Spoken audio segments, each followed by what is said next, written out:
తెలంగాణ రాష్ట్ర ప్రభుత్వం ప్రతిష్టాత్మకంగా బీసీలకు 42% రిజర్వేషన్ ఇవ్వాలని నిర్ణయం తీసుకున్నటువంటి ధర్మిల ఈ రాష్ట్ర ప్రభుత్వానికి బీసీ ప్రజల పక్షాన ధన్యవాదాలు తెలియజేస్తూనే దాన్ని పూర్తి స్థాయిలో ఇంప్లిమెంట్ చేసి ఈ రాష్ట్రంలో బీసీలకు అత్యధిక రాజకీయ వాటా స్థానిక సంస్థల్లో దక్కేలా చూడాలని చెప్పి తమరి ద్వారా ముఖ్యం. ఇక లెక్కల విషయానికి పోవాల్సినటువంటి అవసరం లేదు అధ్యక్ష. ఇక మేము కూడా పోవాలనుకోవట్లేదు. రాష్ట్ర ప్రభుత్వం ఏదో లెక్క అంటుంది, మేము గౌరవిస్తున్నాం. 42% అని రిజర్వేషన్ ఏదైతే అన్నారో దాన్ని గౌరవిస్తూనే ఈ లెక్క ప్రకారమే ముఖ్యమంత్రి గారు చొరవ తీసుకొని విపక్ష పార్టీ నాయకుడు కల్వకుంట్ల చంద్రశేఖరరావు గారు ఉన్నారు, విపక్ష పార్టీ నాయకుడు ఎల్ఓపి గారు ఈ సభలో ఉన్నారు, వాళ్ళకు కూడా రిక్వెస్ట్ చేస్తా ఉన్నా, ఇది మా జాతులు దశాబ్దాలుగా నష్టపోయినటువంటి అంశంలో ఒక స్టెప్ పడుతున్నటువంటి సందర్భంలో వాళ్ళు చొరవ తీసుకొని రావాలి అధ్యక్ష. అలాగే భారతీయ జనతా పార్టీ కూడా రిక్వెస్ట్ చేస్తా ఉన్నాం అధ్యక్ష. ఇక్కడి నుంచి నిజంగా మా బీసీల పట్ల ప్రేమ కనుక ఉంటే, మా బీసీల పట్ల ఈ దేశంలో ఉన్నటువంటి పార్టీలకు ప్రేమ ఉంటే ఖచ్చితంగా 42% రిజర్వేషన్ అమలు చేయడం కోసం అందరూ కలిసి అఖిలపక్షంగా ప్రధానమంత్రి నరేంద్ర మోడీ గారి దగ్గరికి పోవాలి, కేంద్ర ప్రభుత్వం దగ్గరికి పోవాలి, పోయి మెప్పించాలి. ఇవాళ బీసీ ముఖ్యమంత్రిని చేస్తామని భారతీయ జనతా పార్టీ అంత ఈజీగా చెప్పినంతగా కాకుండా బీసీల మీద ప్రేమ ఉన్నట్టుగా బీఆర్ఎస్ పార్టీ ఏదైతే చెప్తుందో మాటలు వద్దు. క్లారిఫికేషన్లో శాసనమండలి సభ్యులు తీర్మార్ మల్లన్న గారు, మహేష్ గౌడ్ గారు, ఏవిఎన్ రెడ్డి గారు, పెద్దలు జీవన్ రెడ్డి గారు చాలా అంశాలను ప్రస్తావించారు. ముఖ్యంగా తీర్మార్ మల్లన్న కులగణనకు సంబంధించి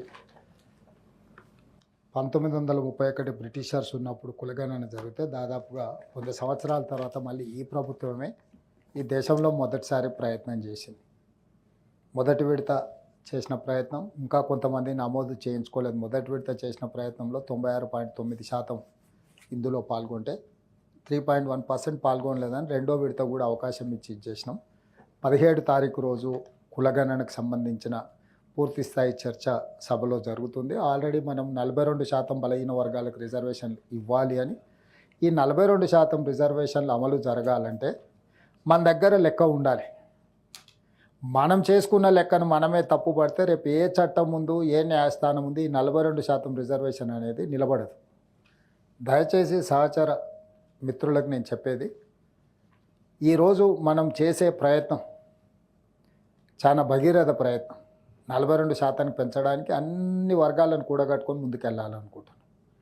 ఆనాడు మండల్ కమిషన్ కూడా కాంగ్రెస్ పార్టీ చేసి, మండల్ కమిషన్ 52% బలహీన వర్గాలు ఉన్నారని చెప్పి 27% రిజర్వేషన్ రికమెండ్ చేసింది. దాన్ని సుప్రీంకోర్టు అపీల్ కూడా చేసింది.